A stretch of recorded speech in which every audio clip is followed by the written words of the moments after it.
प्रामुख्याने या भागामध्ये भाताचं क्षेत्र जास्त आहे चारही जिल्ह्यांमध्ये. रायगडमध्ये सर्वात जास्त आहे, नंतर ठाणे आणि त्यानंतर सिंधुदुर्ग वगैरे. म्हणजे एकूण कोकण डिव्हिजनमध्ये जवळपास 4.5 लाख हेक्टर क्षेत्र भाताखाली आहे. आणि मग ह्या भाताच्या लागवडीसाठी काही उन्हाळी भात आहे रायगड आणि ठाणे जिल्ह्यामध्ये, जिथे पाण्याची सोय आहे तिथे.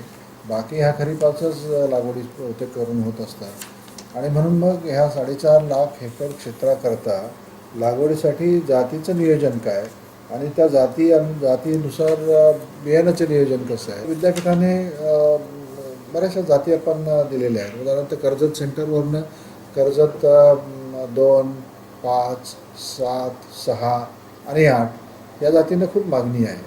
प्रामुख्याने 2मध्ये बियाण्याची गरज खूप आहे. 8ची मागणी वाढते, पण 8 ही जात आत्ता अलीकडेच रिलीज केलेली आहे. त्यामुळे त्याला कुठेतरी बियाण्याचं तुटवडा जाणवतो आहे. आणि म्हणून त्याचं मूलभूत बियाणं तयार करणे या सगळ्या जातींचं आणि ते महाबीज आणि जे बाकी खाजगी मल्टिप्लाय करणारे काही संस्था असतील हे त्यांना पुरवणे हे गरजेचं आहे. रत्नागिरीचं आपलं संशोधन केंद्र आहे, तिथं रत्नागिरी 1, रत्नागिरी 24 या जातीने खूप मागणी आहे आणि त्याचं बियाणं मात्र ते कमी उपलब्ध होतं. आणि म्हणून महाबीजला विनंती करण्यात आली की आपल्याला पाहिजे तेवढे ह्या दोन्ही जातींचं बियाणं आपल्याला पुरवण्यात येईल.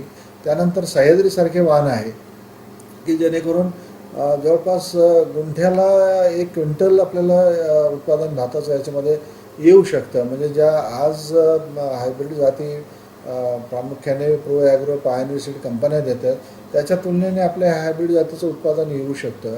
आणि म्हणून याचाही प्रोग्राम मोठ्या प्रमाणावरती महाबीजने घेतला पाहिजे. त्याचं बियाणं आम्ही त्यांना पुरवठा करणार आहोत की जेणेकरून हायब्रिड भाताखाली आपल्या राज्यामध्ये किंवा कोकण डिव्हिजनमध्ये क्षेत्र वाढवलं पाहिजे. जवळपास 50,000 हेक्टर क्षेत्र नागलीचं ह्या भागामध्ये आहे आणि गेले 10 वर्ष ते त्याच याने ते मेंटेन झालेले आहे. म्हणजे त्यात वाढही नाही आणि कमी होत नाही, परंतु पुढे जाऊन ते क्षेत्र कमी होण्याचा धोका आहे.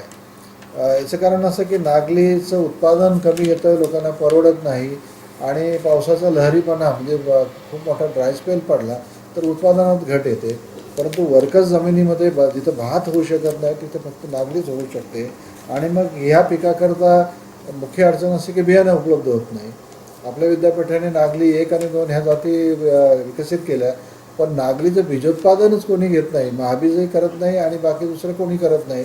आणि म्हणून मी अशा सूचना दिलेल्या आहेत की आपल्याच केंद्रावरती जास्तीत जास्त बियाणे उत्पादन करावं आणि ग्राम बीजोत्पादनाच्या माध्यमातून RKVYच्या प्रोग्रामच्या माध्यमातून जे काय आपल्या जातीचं बियाणं आहे ते अंशतः आपण शेतकऱ्याला पुरवून तो एरिया वाढवला पाहिजे. नागलीचं क्षेत्र कर्नाटक आणि तामिळनाडू ह्या 2 राज्यामध्ये खूप मोठं आहे, परंतु आपल्याकडे वाव असूनही तेवढं वाढत नाही आहे. म्हणून त्याला कुठेतरी सपोर्ट प्राईज देऊन नागलीचं पीक जगवलं पाहिजे. कारण नागलीची पेज आहे, त्याचे पापड आहेत आणि भाकरीसाठी ते पौष्टिक आहे. दुसरं, भाताच्या काढणीनंतर खरीपामध्ये जो ओलावा टिकून राहतो भात कचऱ्यामध्ये, त्याच्यामध्ये वाल, पापडी आणि चवळी यासारखे पिकं आपण घेऊ शकतो आणि लोक घेतातही.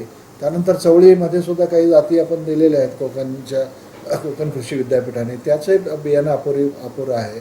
याचाही विचार याच्यामध्ये केला आणि आमची जेवढी संशोधन केंद्र आहे तिथं प्रत्येकाने निदान 2-2 एकरावरती तरी चवळीचं बीजोत्पादन करावं आणि मग त्याचं मूलभूत बियाणं किंवा ब्रीडरशीड उत्पादन झाल्यानंतर ते महाबीजला देण्यात यावं. दुसरा महत्त्वाचा प्रश्न होता की तुरीमध्ये कृषी खात्याने चांगलं काम केलं आहे. पॅकेज दिल्यामुळे मिनिकिट्स वाटल्यामुळे भाताच्या खतराचे जे बांध आहे ते बांधावर तुरीची लागवड होते आणि त्याच्यामुळे क्षेत्रही वाढतं आणि त्याचं महत्त्वही इथल्या लोकांना कळलेलं आहे. दुसरा महत्त्वाचा प्रश्न आहे की खाली क्षेत्र रायगड, ठाणे आणि सिंधुदुर्ग जिल्ह्यामध्ये वाढतं आहे. जिथे पाण्याची सुविधा निर्माण होते, धरणांचं पाणी जिथे मिळायला लागलेलं आहे तिथे भातावर भात न घेता भाजीपाल्याखाली आणलं पाहिजे.